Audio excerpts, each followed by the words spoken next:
Hello guys, this is YouTube channel Path and Lighter, and this video is to clear all your curiosities regarding this APFC exam conducted by UPSC. I am getting lots of mail on daily basis regarding the nature of job, description of job, why I left the job, is the job satisfactory.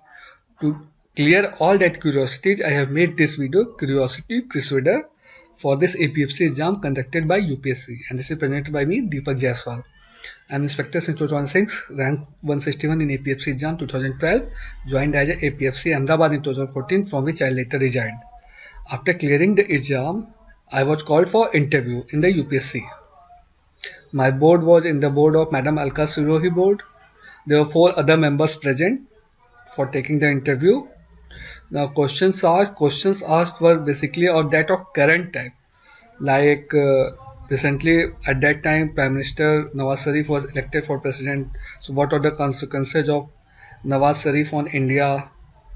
Then Edward Snowden issue. Then few questions were asked from my subject, my background, and then few questions were asked on labor. Duration, normally the interview duration was of 20 to 40 minutes.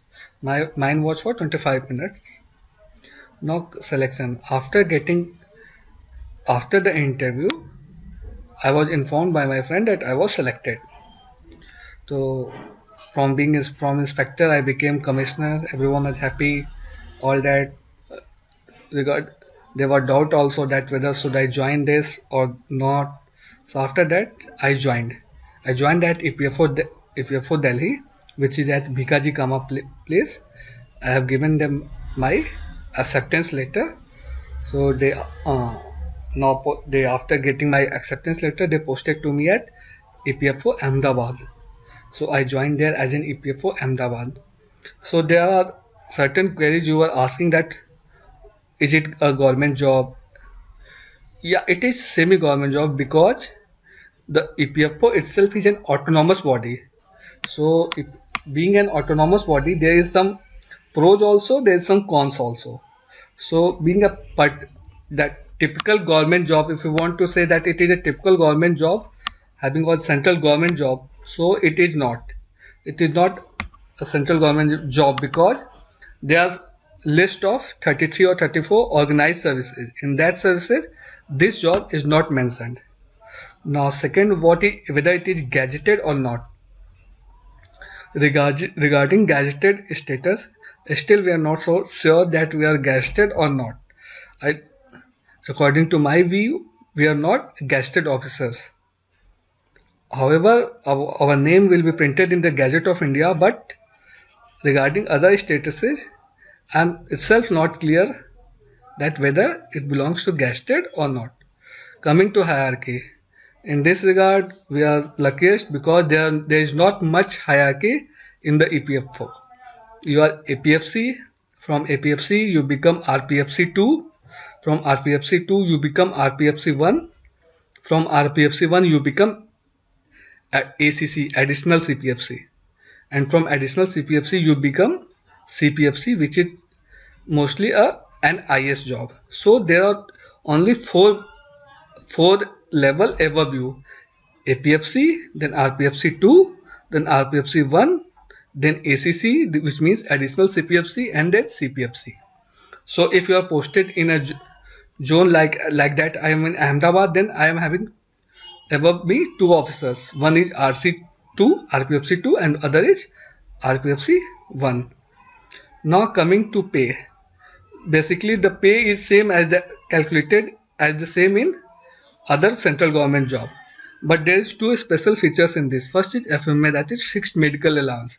In fixed medical allowance you get 2000 rupees extra as a fixed medical allowance every month. And for HRA, there is being an autonomous body, there is a privilege here. You can either take HRA at 30% or 20%, whatever the rate applicable, or you can get a leave with EPFO of certain amount, which is generally greater than what is prescribed in HRA. Like in Ahmedabad, we were getting 12,000 for any flat.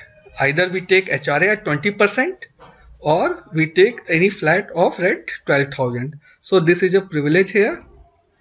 Now, after joining, I was sent to Ahmedabad. Then there, on joining at Ahmedabad, there was 45 days on-job training.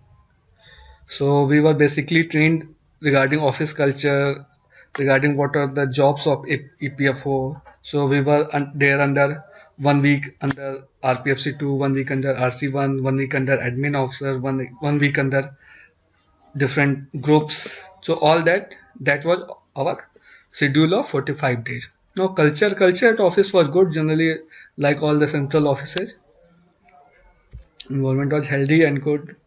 Now, after 45 days of on-job training, we are called at Natras Delhi. There we have schedule of 12 weeks of training at Natras. So 12 weeks were divided into different few IS officers, few faculties, few army men were there to train us in on the whole 12 weeks. 1 week we were taken out for Uttarakhand for an outbound trip. So overall, we have to stay there at Natras. Not few of our colleagues went every evening to their home if their home is located nearby. Most of the candidates were residing in the campus of Natras only. Training was from 9:30 to 5, all that. So it was generally a fun. Now, after completing training at Natras, I again went to Ahmedabad to join back my office. So basically, EPFO work is divided into four major types. First is compliance. Compliance is enforcement of EPFO's Act. EPFO Act on different establishment. Whether we have to check whether they are complying or not, whether they are preparing returns or whether they are depositing money, whether they are deducting money. All that comes under compliance. Not damages is for that if they are not depositing the money on the set date, on the set prescribed date, or they are delaying the payment. So there is a penalty proposed in the act. So that comes under damages. Now account disbursing of pension, disbursing of EPF amount, all that comes under account, and other administration of the offices. Basically, this is enforcement job, this is adjudication type of job, and this is compute. This is more clerical job, and this is administration. You have to administer the whole office. Now, why I resigned? Basically, I was satisfied with the job, but the reasons for resignation is totally of personal. It's my personal decision based on my personal priorities. So no need to guess that I am not that the job is not satisfactory or else thing. The job is very well satisfactory. You will be satisfied, and overall you get a tag of commissioner. Hope all your curiosities are cleared after this. Even if you have any more queries, you can mail me on the site. Mail us at pathandlighter@gmail.com. Thank you.